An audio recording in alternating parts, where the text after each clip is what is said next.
Paz e graça para você ligado na Rede Internacional de Televisão. Está na hora, estamos começando o seu programa de reflexão, entrevistas e debates de cada noite da semana.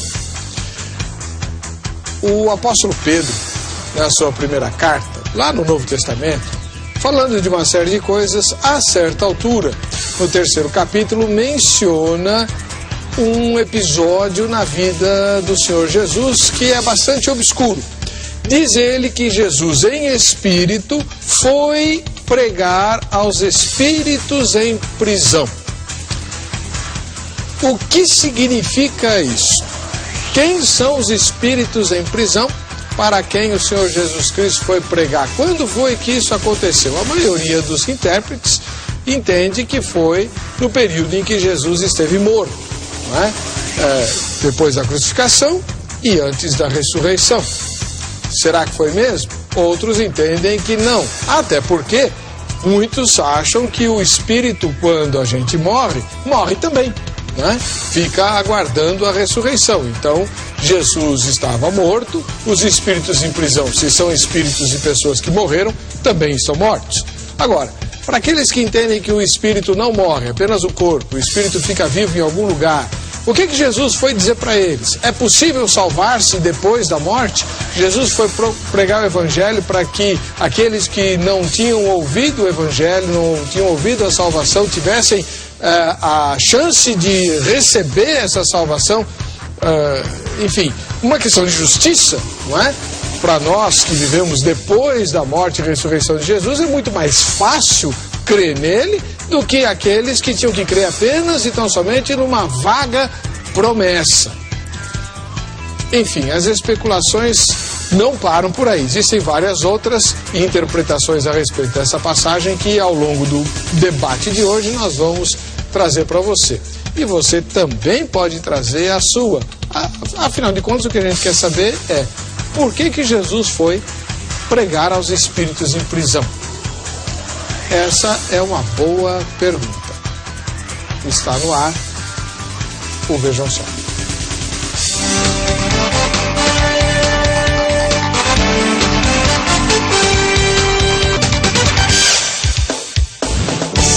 Olá, começamos agora mais uma edição do programa Vejam Só, que é uma produção da Rede Internacional de Televisão, transmitida para todo o Brasil em tempo real e também para a Europa, para a América do Norte e América Central e do Sul, além de uma parte da Ásia. A todos os telespectadores, as nossas boas-vindas. Para debater o tema de hoje, nós estamos aqui com o pastor Juliermeson Benetton, da Igreja Apostólica Nações por Herança. Como é que vai? O senhor tá bom, pastor? Seja bem-vindo. É a segunda vez que o senhor vem, né? Terceira. E o pastor Elmer Mendes, da Igreja Evangélica Avivamento Bíblico, coordena os cursos do seminário da sua denominação. Como é que vai, pastor? Tudo bem, pastor? Tudo bem? Firme? Firme. Hoje não teve acidente na estrada? Não, hoje estamos aí, com prazer. Muito bem. A repórter Carla Viana, não sei o que ela fez, porque não vi a matéria ainda, mas ela tentará apresentar a você o tema que nós vamos discutir, e não é fácil nem entender, nem discutir, quanto mais apresentar em forma de matéria jornalística. Vamos ver. O verso 19 do capítulo 3 da primeira carta do apóstolo Pedro há tempos confunde a cabeça de muita gente. Jesus foi pregar aos espíritos em prisão, diz a frase.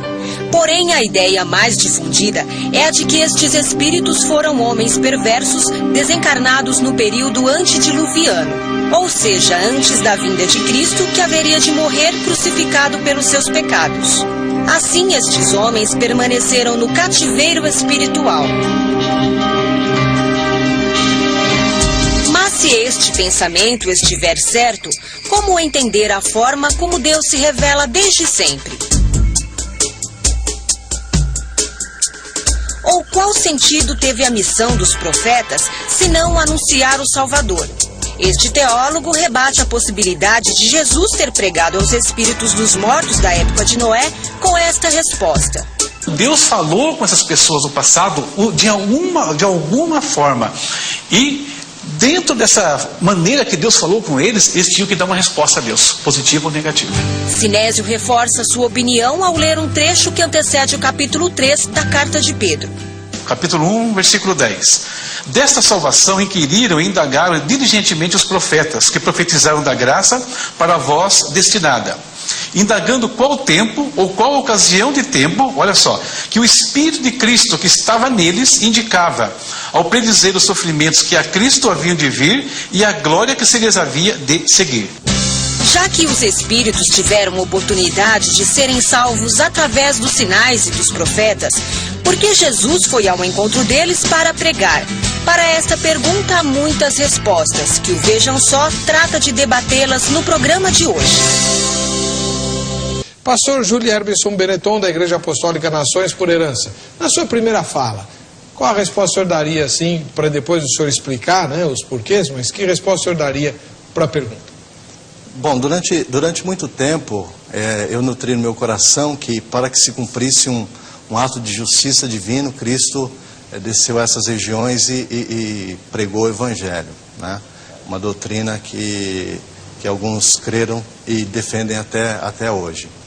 Mas eu creio que esse fato não ocorreu após a morte de Cristo. Na verdade, ele não chegou a acontecer como pelo menos eu sempre imaginei.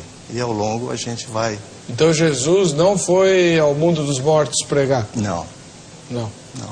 Então, esses espíritos em prisão não estão no mundo dos mortos?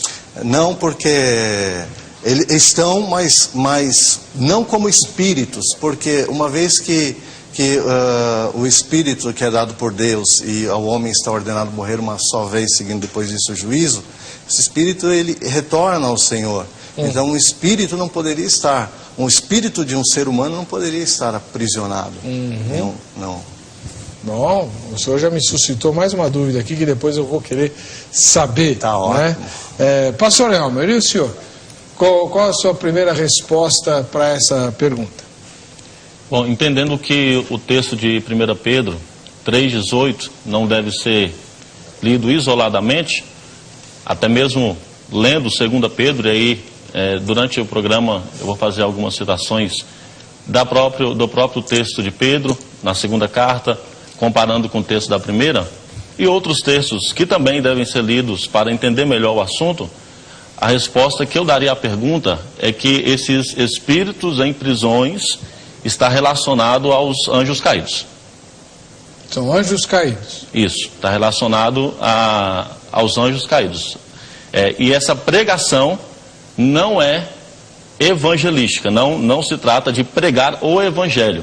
Apesar de o Novo Testamento usar várias vezes a palavra pregou ou pregue a respeito do evangelho, nesse caso específico, em outros casos também, mas nós estamos tratando desse texto de 1 Pedro 3,19, a palavra pregação não diz respeito ao anúncio das boas novas. Então não é a respeito da pregação do evangelho para a salvação. Antônio Pedro de Freitas, de São Paulo, capital. Olá, pastor Heber, convidados à paz de Cristo. Eu creio que se refere à pregação mencionada no Evangelho de Mateus 11,5, que diz assim: os cegos veem, os coxos andam, os leprosos são limpos e os surdos ouvem, os mortos são ressuscitados e aos pobres é anunciado o Evangelho. Então, entendo que se refere à missão do Senhor Jesus em alcançar os perdidos, todos declarados neste versículo, e em outros, em mais diversas situações.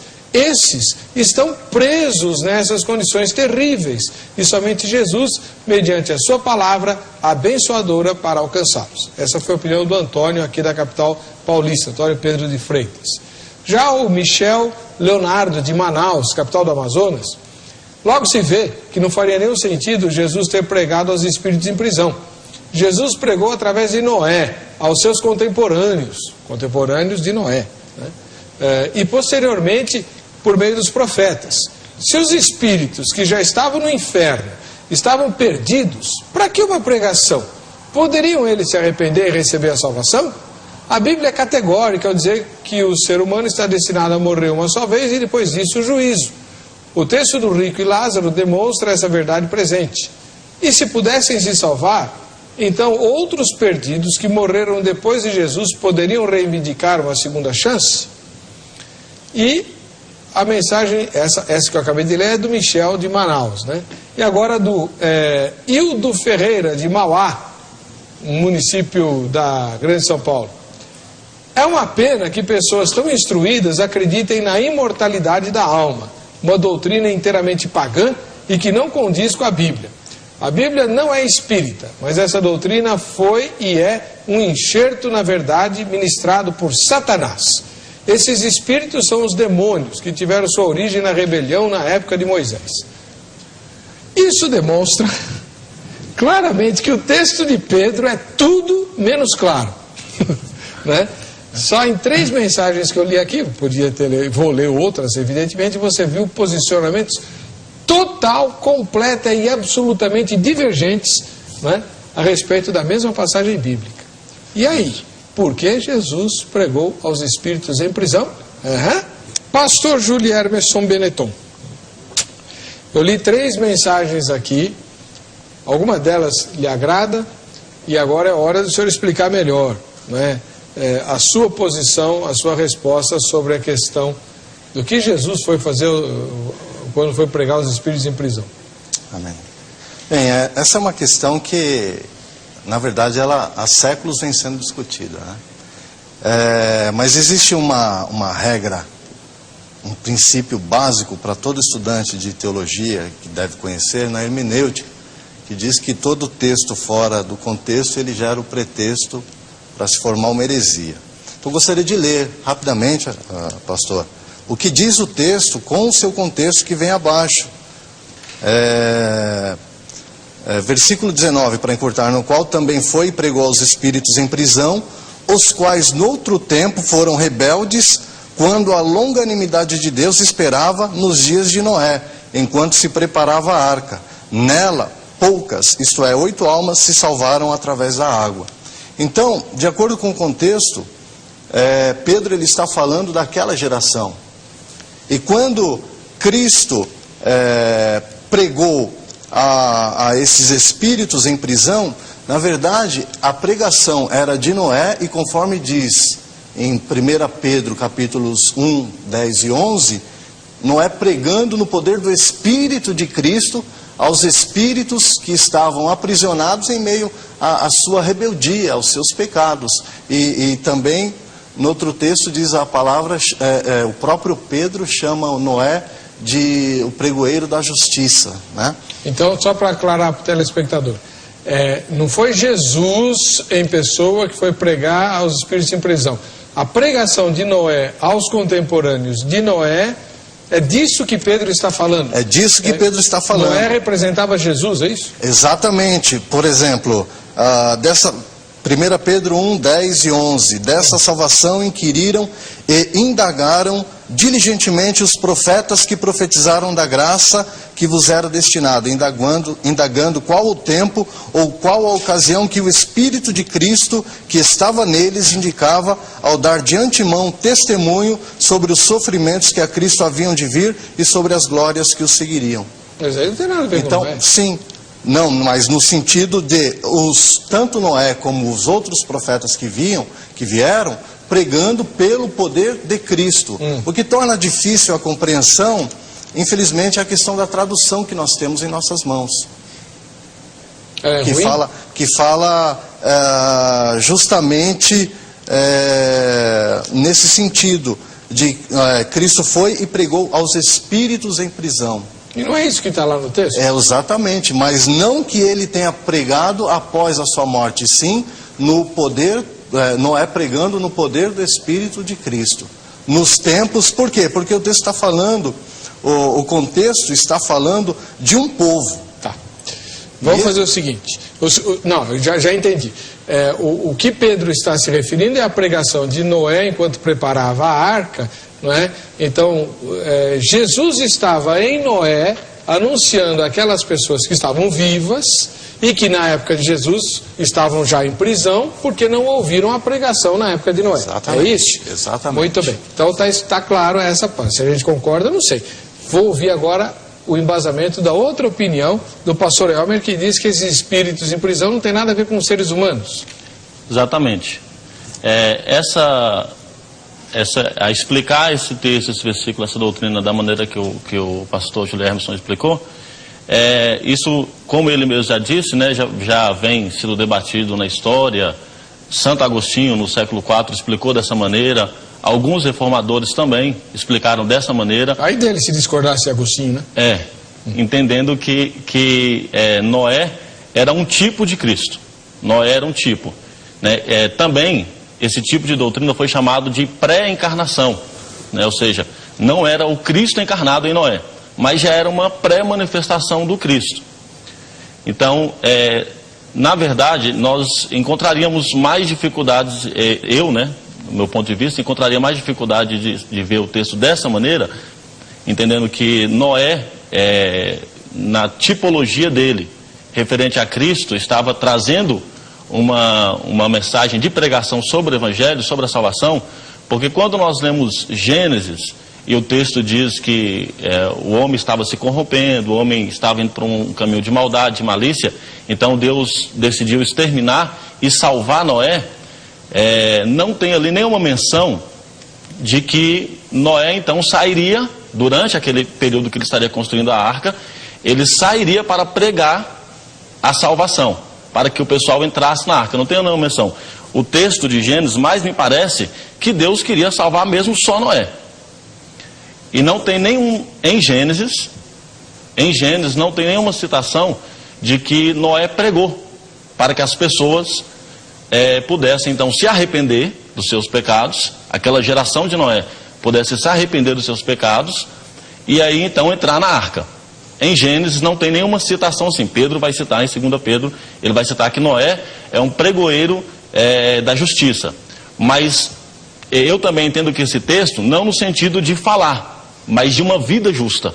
A própria vida de Noé transmitia uma mensagem... Mas pastor, no contexto dessa passagem que está aí no nosso tema, lá fala que só 8 almas se salvaram por meio da arca, né? Se salvaram por meio da água que prefigurava o batismo, tal, tarará, né? Então, se mais pessoas tivessem entrado na arca, teriam sido salvas. Então, Deus não queria que ninguém mais salvasse? Nesse sentido aí, é só nisso, no meu ponto de vista, que Noé é um tipo de Cristo.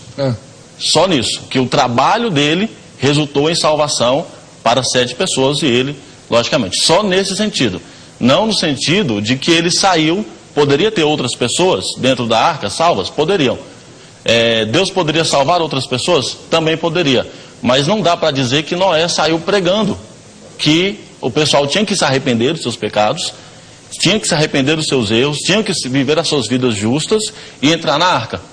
Lendo o texto de Gênesis, não dá para entender esse sentido, que Noé saiu anunciando o Evangelho não, mas anunciando, pregando arrependimento para todo mundo. Então depois a gente discute essa questão, mas eu queria saber por que o senhor crê que esses espíritos em prisão são anjos decaídos? Aí eu fico com a segunda resposta da opção que nós temos aí para os nossos telespectadores. Jesus proclamou a sua vitória sobre a morte. E isso foi feito para com os anjos caídos. Ou seja, ele pregou aos espíritos em prisão, e essa pregação não era para a salvação, essa pregação é para a demonstração de que ele venceu a morte, que a morte não foi capaz de retê-lo na sepultura. Mas ele pregou para quem? A pregação é a proclamação da vitória dele sobre a morte. Então é sobre o inferno. Essa pregação, os anjos caídos, logicamente, é o que nós chamamos de inferno. Sim. Então, essa pregação é a proclamação de Cristo para demonstrar a sua vitória sobre a morte e sobre o inferno. Depois eu quero saber por que ele fez isso, ou para quê, com que finalidade, né? Foi lá zoar os demônios? Aê, ganhei. Mais ou menos isso, pastor? não tem sentido de zoar. Até mesmo muitos pregadores pentecostais, eu também sou um, mas muitos pregadores pentecostais fantasiam muito que Jesus desceu ao inferno, deu umas burdoadas na cara do diabo, e o diabo estava em festa, e quando viu Jesus ressurreto, não tem esse sentido. Mas o sentido é que até aquele momento não tinha acontecido um evento como se aconteceu em Cristo, ou seja, claro, ninguém tinha vencido a morte. Lembrando aqui que nós não estamos falando de uma ressurreição corpórea física apenas. Nós estamos falando de uma ressurreição que nós vamos herdar para a vida eterna. Então isso é como sendo o primeiro evento na história, e Cristo é o primogênito da ressurreição, isso está claro em outros textos. Então isso, como foi um evento extraordinário, foi necessário a proclamação de Cristo, a pregação de Cristo sobre esses espíritos em prisões ou sobre o inferno, para demonstrar que a partir dali, aqueles que entregassem a sua vida ao Salvador não também morreriam mais.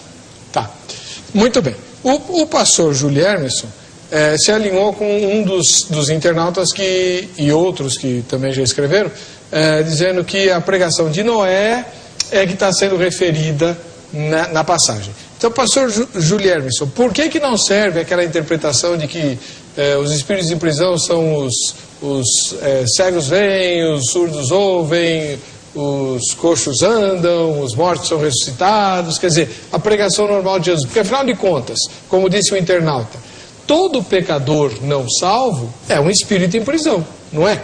Sim, mas exatamente, mas não no âmbito do Novo Testamento, e sim na época de Noé.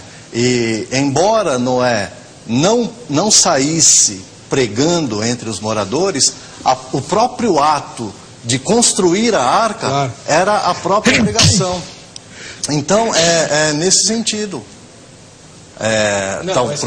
Não, tudo bem, isso eu entendi. Agora eu queria saber do senhor por que a interpretação do internauta de que a passagem não pode se referir à pregação normal de Jesus, do Evangelho? Porque o texto tem um contexto. E ferir essa regra é impossível. É querer dar uma ajeitada. É querer dar uma ajeitada. Pastor Elmer, e por que a gente não pode entender que... até pode, né? Se a gente usar a sua interpretação e dizer que Jesus foi falar com anjos, então ele não foi falar com humanos, até porque os humanos estavam mortos, o espírito não estaria consciente, ou estaria? Então,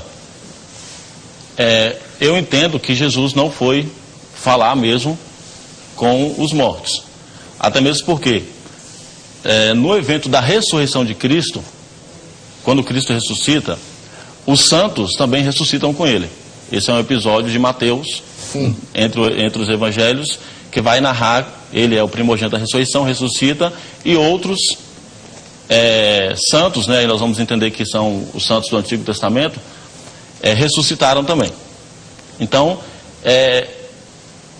no que o telespectador disse, eu discordo, entendendo que Jesus não teria necessidade não que não teria necessidade, mas Jesus não pregou para os mortos pelo fato de não haver salvação depois da morte. Não é possível. Ou seja, pelo que ele disse aí, ele disse que Jesus fez os milagres, as curas, o coxo anda, o surdo ouve, mas tudo isso faz parte enquanto a pessoa está em vida. Depois que morreu, não existe mais a possibilidade de Cristo pregar para ele. Não, entendi. O pastor Júlio Hermeson, eu estou tentando responder ao último internauta que defende a ideia de que o espírito morre. Nós todos cremos, ou grande parte, eu creio, que a alma é imortal. Mas há alguns cristãos que não creem assim, que pensam que quando o corpo morre, a alma morre também. E a ressurreição é total, né? A ideia do tal do sono da alma. Morreu. Quando ressuscitar é que volta a ter consciência. Então, Jesus não pode ter ido pregar para gente morta, porque ninguém ia ouvir, eles estão mortos. Né? O senhor crê na imortalidade da alma ou crê no sono da alma? Não, na imortalidade, porque existe um exemplo que Cristo nos dá tão bem relacionado ao rico e o Lázaro, né? E há um diálogo ali entre eles. E Abraão é claro, falando para o rico sobre suas condições naquele momento.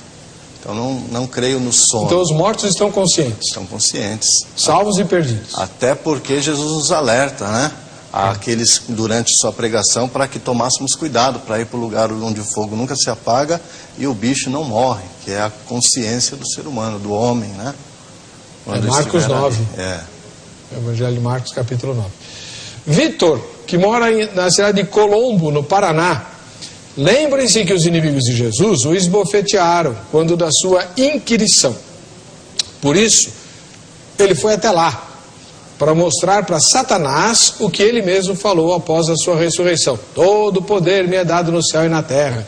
E além de pregar, ainda tomou a chave da morte e do inferno. Deus abençoe a todos. Essa é uma ideia popular, né? Porque aí é um texto de Apocalipse, capítulo 1, versículo 18, né, que traz esse relato, falar que Cristo tem a chave da morte e do inferno. Então aí, popularmente, o pessoal vem traçando essa ideia de uma forma maior do que a própria palavra diz, né, que ele foi lá para... Aí assemelha aí o texto de 1 Pedro com Apocalipse e diz que ele foi lá para fazer isso, tomar a chave da morte, do inferno, e não me parece ter nenhuma ligação. Essa proclamação aí, ou esse anúncio da sua vitória sobre a morte, era mais algo associado a um fato ocorrido no período entre a morte e a ressurreição de Cristo, mesmo para mostrar a sua vitória sobre a morte, a sua vitória sobre... Quer falar? Até porque, pastor, como o pastor Amos está dizendo, não existe um texto claro na Bíblia que mencione a descida de Cristo ao inferno. Nós não podemos nos esquecer de que... Então o credo apostólico está errado? De que, não nesse sentido. Não, essa também é uma questão muito discutida dessa frase, somente essa frase. Porque ela não estava no original. Lá no credo apostólico. Então, essa questão, existem textos durante a crucificação lá, aquele suplício que ele estava sofrendo, a serem considerados. Um deles é quando o ladrão olha para ele, ou não sei se literalmente olha para ele, mas diz para ele: lembra-te de mim quando entrares no teu reino. E ele diz: em verdade digo que você hoje estarás comigo no paraíso. E quando ele morre, ele entrega o espírito a Deus, declarando: está consumado. Ali tudo estava consumado. E o grande triunfo da ressurreição de Cristo é sobre a morte, e não propriamente sobre o diabo. Perfeito. Em Colossenses 2,15, o apóstolo Paulo fala que Jesus triunfou dos principais e potestades na cruz. Na cruz. Exatamente. Não foi no inferno. Exatamente. É na cruz. É verdade. Tatiane mora em Povoado Serraria, na Bahia. Paz do Senhor seja com todos. Até eu gostaria de ver Jesus pregando para os espíritos. Pastor, se Jesus tem autoridade para expulsar os maus espíritos, por que ele não teria coragem de pregar que ao terceiro dia ele ressuscitou? Responda, por favor. Ela está pensando igual o senhor, pastor Elton. Jesus foi lá falar: seus demônios de uma figa, eu ganhei. Eu não estou exatamente nessa linha, não. Mas eu vou associar um texto aqui de 2 Pedro 2. Ora, se Deus não poupou anjos quando pecaram, antes precipitando-os no inferno, os entregou ao abismo de trevas, reservando-os para juízo, se não poupou o mundo antigo, mas preservou a Noé, é o texto dentro do contexto, é as cartas pedrinas, né? Aí dentro do contexto daquilo que Pedro fala, mas preservou a Noé, pregador da justiça, e mais 7 pessoas, quando fez vir o dilúvio sobre o mundo de ímpios, e reduzindo assim da cidade de Sodoma e Gomorra, ordenou as ruínas completas, tendo as postos em exemplo a quantos venham a viver impiamente. Enfim, mas o texto aqui é o versículo 4, versículo 5, né, que diz que Deus não poupou anjos quando pecaram, antes precipitando-os no inferno, os entregou aos abismos de trevas, reservando-os para o juízo. Então, só para a gente lembrar que eu não estou indo nessa linha de que essa proclamação de Cristo foi só para fazer uma demonstração sem sentido, não. Tem a ver, inclusive, com o juízo. Tem a ver, inclusive, com o juízo que está reservado para os anjos caídos, Lúcifer, o diabo, o inferno, e essa proclamação foi necessária. Entendi. Mas olha só como esse tipo de passagem permite, entre aspas, uma divagação tão grande. Adonias de Santo André, uma cidade do ABC Paulista. Meu achômetro diz que Jesus, que dava liberdade aos apóstolos para fazer perguntas, deve ter sido questionado numa preocupação natural de todo ser humano a respeito do paradeiro dos seus antepassados e amigos que já haviam morrido. Em algum ponto, não mencionado na Bíblia, Jesus deve tê-los tranquilizado, dizendo que ele iria à mansão dos mortos levar o Evangelho. Ah, puxa, Senhor, meu pai morreu, meu avô morreu, minha avó. Não, fica em paz, André, eu vou lá, eu prego para ela. Olha só. Aí é muita... Os armínios creem nisso, né, no Evangelho da segunda oportunidade, né? Aí é um achômetro muito...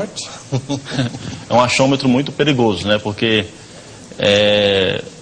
todos os textos bíblicos sobre a salvação vai deixar claramente que morreu, não existe uma segunda chance. Uhum. Mesmo quem tinha morrido antes de Jesus? Mesmo quem tenha morrido antes de Jesus, porque existe, né, a tal da lei moral, né, isso aí é uma discussão muito mais ampla também, mas todo ser humano nasce com o senso, né, e uma sensibilidade para o certo e errado, e eles serão julgados também por isso.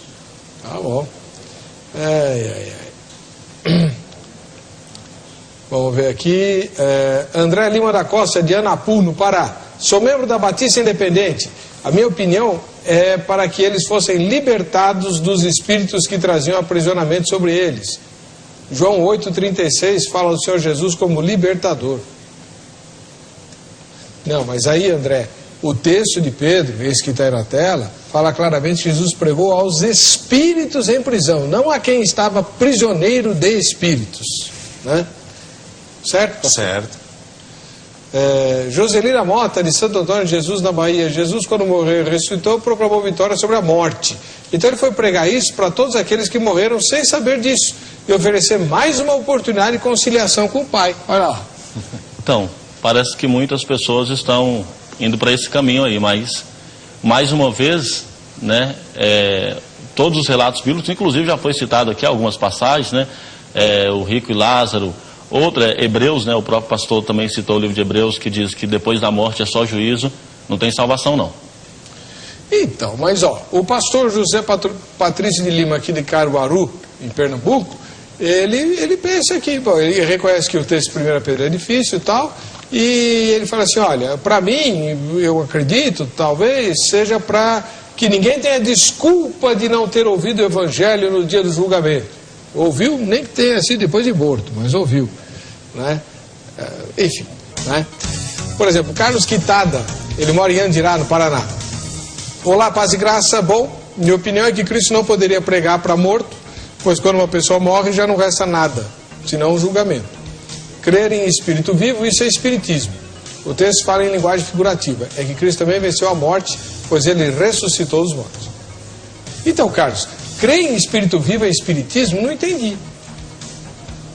Então todas as pessoas que creem que quando a pessoa morre, o corpo vai para a sepultura e o espírito vai para o mundo dos mortos, são espíritas? O senhor crê na morte do espírito ou não?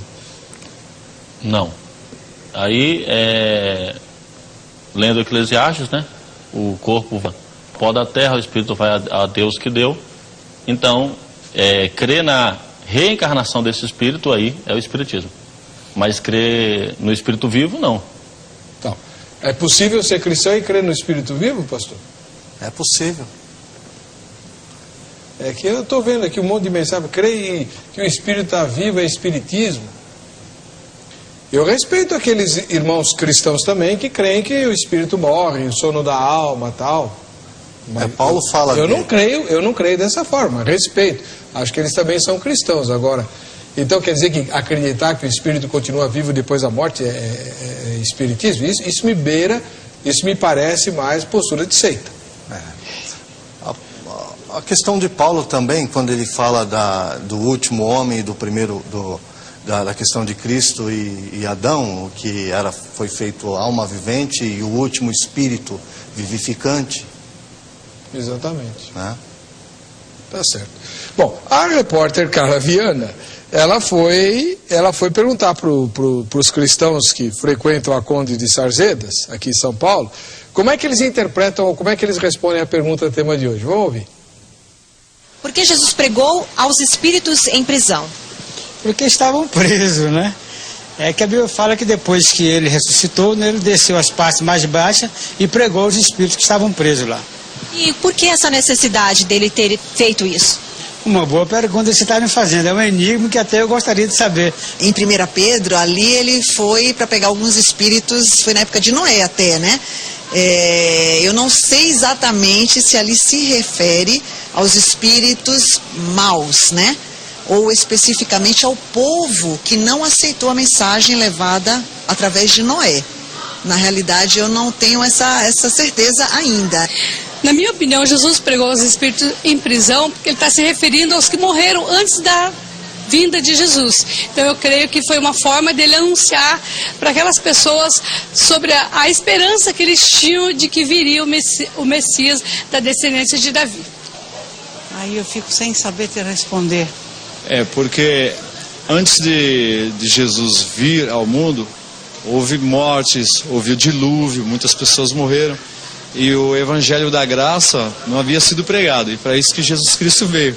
Então ele desceu para estar pregando, ainda dando uma oportunidade para aqueles que morreram sem a palavra da salvação. Virou só? Virou só? Virou só? Cada um tem uma resposta diferente. E o pastor Júlio Emerson não se continha aqui na cadeira. Pode falar, pastor. Não, é impressionante como existe eu não sei se é uma sensibilidade por aqueles que morreram sem receber a salvação, que a gente até entende esse sentimento de piedade, mas não houve isso, né? O evangelho da segunda oportunidade, da segunda chance, né? Romanos capítulo 4, do versículo 4 em diante, quando está falando ali de Abraão, que foi justificado pela fé, também está falando de pessoas que foram justificadas por suas obras que fizeram, obras de justiça. De igual forma, e por isso, por escolher viver uma vida justa e piedosa antes de Cristo vir, receberam a sua salvação. O Salmo 72, versos 22 e 23, se eu não me engano, o autor ele fala que depois de tudo isso, ele será recebido na glória. Depois de sua morte, ele será recebido na glória. E o apóstolo Paulo cita um cântico que fala isso, né? Um cântico da igreja primitiva em 1 Timóteo, né? Crido por anjos, pregado no mundo, crido por anjos, recebido na glória. Exatamente. Em 1 Timóteo capítulo 3. Frederico Rocha, da cidade de Niterói, no Rio de Janeiro. Boa noite, queridos. A minha interpretação, creio que a ida do Senhor Jesus ao inferno, onde ele tomou a chave da morte, ele ali libertou todos que morreram antes da vinda dele. E esvaziou o inferno, inclusive os que morreram depois dele, como Judas Iscariote.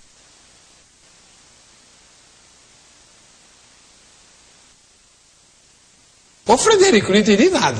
Vacilou. Alguém entendeu?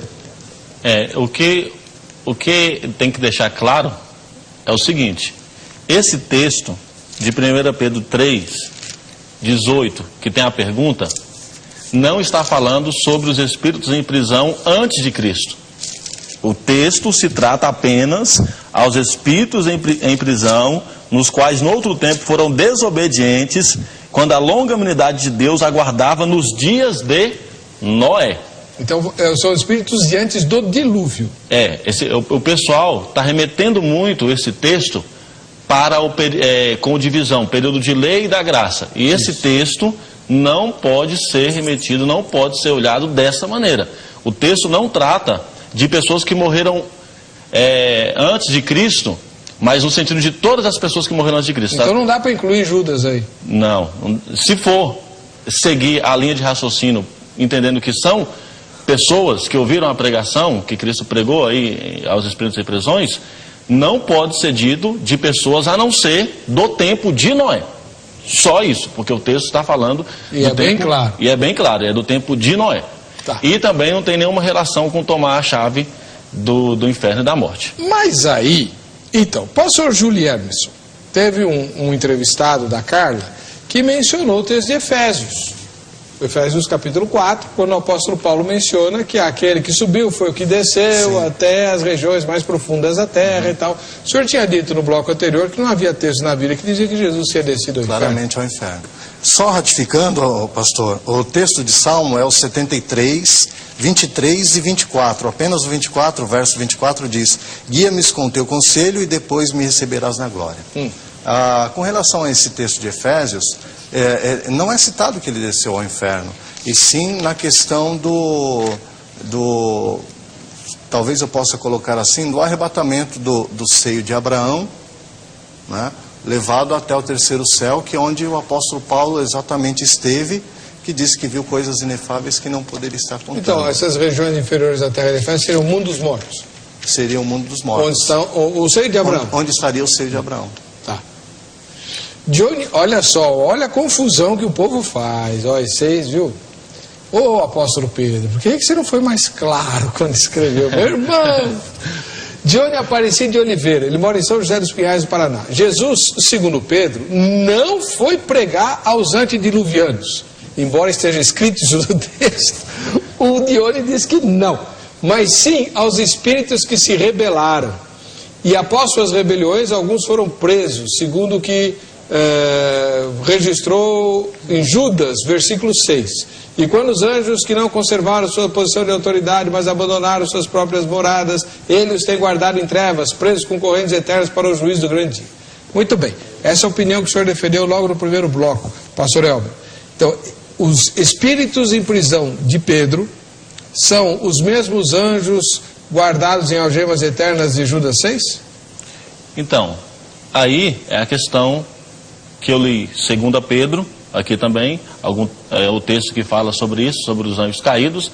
Eu não fiz menção de Judas, mas seria essa mesma sequência, para tentar entender o texto, seria essa mesma sequência de leitura, para nós entendermos aí que tipo de pregação, que tipo de proclamação que Cristo foi fazer aos espíritos Mas então cativos. Por que o texto de 1 Pedro 3, 18 a 22 fala dos que foram rebeldes na época de Noé, se não são espíritos humanos? Foram anjos que se rebelaram também na época de Noé? Seriam os anjos que teriam coabitado com mulheres? O senhor esposa essa ideia? Então, eu entendo que seria os anjos que se rebelaram. Aí eu não saberia dizer quando eles se rebelaram. Logicamente, antes de Noé. Mas não o momento exato, porque a Bíblia não vai narrar o momento exato da queda de Lúcifer. Mas é uma queda só de anjo? Sim. Porque existe uma interpretação, né? Eu não sei se o senhor pensa dessa forma, pastor Guilherme, o senhor já ouve vários debatedores aqui que esposaram essa ideia, de que há duas quedas angelicais, uma de Lúcifer, com os seus anjos, e outra dos querubins que faziam a guarda do jardim do Éden e que se encantaram com as mulheres, e são esses os anjos de que fala Judas. Sim. Né? O senhor pensa assim também? Não penso, embora a expressão filhos de Deus confunda um pouco, porque aparece também em Jó. Né, que os filhos de Deus se apresentavam perante o Senhor. Falando de anjos. Falando de anjos, então em Gênesis 6 os filhos de Deus não são anjos? Não são anjos. Não. Quando nós olhamos, até porque quando Deus vê a maldade do coração deles, imediatamente, logo abaixo, Deus diz: não contenderá para sempre o meu espírito com o homem. Então aí está a resposta. Ele não fala de anjo nenhum. Não fala de anjo. E o dilúvio castiga os homens. Castiga os homens. Então, provavelmente, a frase filhos de Deus que aparece em Gênesis 6 é por causa daquela geração de Enos que começa a invocar o nome do Senhor. E ali provavelmente surgiram pessoas tementes ao Senhor, mas que foram se corrompendo. Com a geração de Caim. Com a geração de Caim. Adolfo Maciel Rezende, de Campo Grande, Mato Grosso do Sul, Ele, Senhor Jesus, não foi lá ao abismo pregar o evangelho da graça do reino ou o evangelho eterno, mas sim para proclamar sua vitória triunfante sobre o rei deles, os demônios, os anjos caídos e os homens inimigos de Deus, conforme Efésios 4:8. O Edmilson Souza Silva, de Ibipitanga, na Bahia. Primeiro deve-se notar que não há versículo algum na Bíblia que ostente a esperança da salvação para após a morte. A morte é o ponto final, e há apenas dois destinos, o céu e o inferno, entre os quais há um grande abismo que não pode ser atravessado. Forte abraço. César Menezes, Sombrio, Santa Catarina. Sombrio, olha o nome da cidade, Santa Catarina. As respostas dos internautas todas são resultado do pensamento de cada um. É verdade. E como vem a Bíblia à luz dos seus pensamentos. Sabemos que todo aquele espírito que não está com Jesus está aprisionado por Satanás. Portanto, na passagem do apóstolo Pedro, acredito que são os espíritos dos homens não libertos dos seus pecados, que não nasceram de novo e não foram batizados pelo Espírito Santo. Ou seja, qualquer pecador não redimido. Por que o senhor não aceita isso? É tão fácil. O senhor fica vendo anjo nas passagens aí de Pedro. O senhor fica vendo Jesus no corpo de Noé pregando para os antediluvianos. Pedro era um pescador, ele escreveu o que ele escreveu, a gente tem que entender conforme está escrito lá, uai. Mas a questão é que ele remete essa escrita a Noé. Não é só aqui, Pedro é... Agora o senhor vai defender o ponto de vista dele? Não, mas o meu ponto de vista também tem relação com Noé, porque foi antes de Noé. Então, ou seja, eu não estou defendendo que esses anjos caíram depois de que Noé. Eu entendo que isso aconteceu antes que Noé, e entendo também Gênesis 6, como o pastor Júlio Hermeson explicou, que não são anjos. E a queda foi uma queda só quando Lúcifer se rebelou. E o texto, por que eu seguro essa tese? Porque o texto diz que ele pregou aos espíritos em prisões, espíritos rebeldes, no quais naquele tempo lá de Noé. Então, ou seja, e também porque a palavra foi usada espíritos em prisões. Então, por esse sentido, a palavra espíritos em prisões. Mas um pecador, pastor Júlio Hermeson, o senhor que é um grande evangelista, me ajuda. Um pecador cego, né, que não enxergou ainda a graça de Deus, ele não está em prisão? Está. Então. E por isso esses espíritos se refere à pregação de Noé. Agora eu dei força para o senhor. Exatamente. Exatamente. Agora, mesmo que fosse uma proclamação aos anjos caídos, qual a finalidade? Porque a vitória dele, como a exposição desses principados, foi lá na cruz. Eles foram ali foi tudo consumado. Verdade. O senhor tem toda a razão, isso é fato. Eu até aproveito para esticar um pouquinho a sua fala anterior, né, e realçar. Crer que a obra de Jesus terminou em qualquer outro lugar depois da cruz é heresia. É heresia. A obra de Jesus, a salvação termina na cruz. Não é na ressurreição. A ressurreição é o selo de Deus. É assim, ó. Aceitei o sacrifício do meu filho, né? Mas não é na ressurreição que Jesus termina a obra de salvação. É na cruz. Freitas, de Alagoinhas, na Bahia. Só para complicar, olha só. Pastor, na minha opinião, Jesus foi pregar para os que morreram antes da lei, aos que morreram até Moisés. Viu? O texto, eu já expliquei o seguinte, que o texto não está falando a não ser até Noé, né? Depois de Noé é uma outra questão, mas o texto está falando até Noé, ou nos dias de Noé. Agora, o Fábio Coutinho, de Campinas, em São Paulo, tem uma pergunta para os dois. Será que não estaríamos esquecendo a sequência do texto?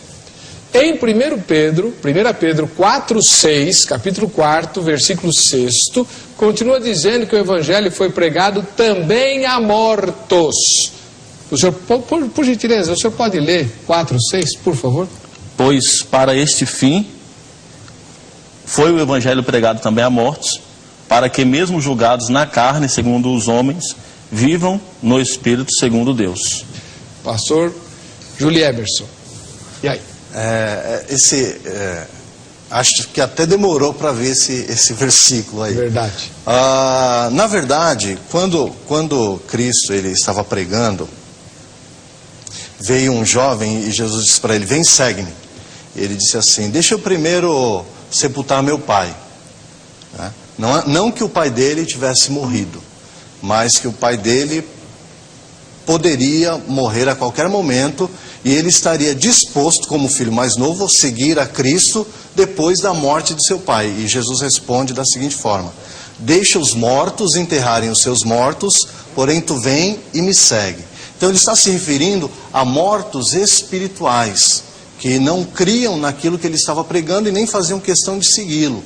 A mesma conotação recai sobre esses mortos na qual Pedro está se referindo. Então, não são mortos literalmente falando, e sim mortos espirituais. E o senhor, pastor Elmer? Eu entendo também que é nesse sentido que está falando, né? Não está se tratando da pregação do Evangelho para os que morreram serem salvos, e também, apesar de estar no mesmo texto, o foco dos versículos é diferente. O foco do versículo 6 é diferente do versículo 19. Então é outro capítulo, inclusive. Isso. Então Qual que é o foco do versículo 6 do 4º capítulo? Esse de pregar para mortos. É nesse sentido que o pastor Júlio Emerson falou. Eu sigo a mesma linha. Mortos espiritualmente? Mortos espirituais. Ou seja, pecadores. Michael César de Garça, em São Paulo. A paz de Cristo. Na minha opinião, eu acho que Cristo, pelo Espírito Santo, pregou para o povo que havia se perdido antes do dilúvio e deu uma chance a eles, por não saberem sobre Cristo, sendo eles ignorantes na época, não sabendo o que faziam, receberam mais uma chance, porque Deus é justo. A questão da justiça de Deus é complicada, né? O Edmilson Souza Silva, de Bipitanga, na Bahia. O Evangelho é pregado a pessoas depois de sua morte? Mas isso entra em conflito com Hebreus 9:27, que afirma categoricamente que aos homens está ordenado morrerem uma só vez, vindo depois disso o juízo. Um forte abraço, né? O pastor Fábio, da Igreja Sinal Divino, em Jaú, interior de São Paulo. Jesus, nessa passagem, não quer dizer que ele desceu para levar consigo os cativos, né? A ideia de que ele pegou lá os salvos que estavam lá no seio de Abraão e levou cativo o cativeiro, né? Como diz Efésios. Gorete Lemos, de João Pessoa, na Paraíba. O sentido mais provável desse versículo é que Jesus ressuscitado proclamou aos anjos rebeldes a sua vitória sobre o mal e sobre a morte. Leudo de Petrolina, em Pernambuco. Acho que os espíritos a que se refere, meu Pai do céu, são os filhos dos anjos que desceram na terra na época de Noé. Filho dos anjos. Tá certo. Não, a ideia é de que os anjos tiveram relações com as mulheres, e aí nasceram os valentes e tal. Exato. Então, mas por que só os filhos dos anjos? Né? Por que as mulheres que foram subjugadas pelos anjos não podem ser salvas? Bom, vamos fazer o seguinte: esse tema é inesgotável, é óbvio, né? Mas você já ouviu várias opiniões e vários argumentos aqui dos dois convidados para tirar a sua própria opinião. Querendo, pode escrever para eles. O contato tanto do pastor Elmer Mendes, da Igreja Evangélica Avivamento Bíblico, quanto do pastor Júlio Hermeson Benetton, da Igreja Apostólica das Nações por Herança, está no site vejansó.com.br. Na aba Convidados, pelo tema que cada convidado defendeu, você encontra o contato de todos os convidados do Vejam Só. Para você que fica com a gente, que fica com a Rita, a paz e a graça de Jesus, nos encontramos no próximo Vejam Só.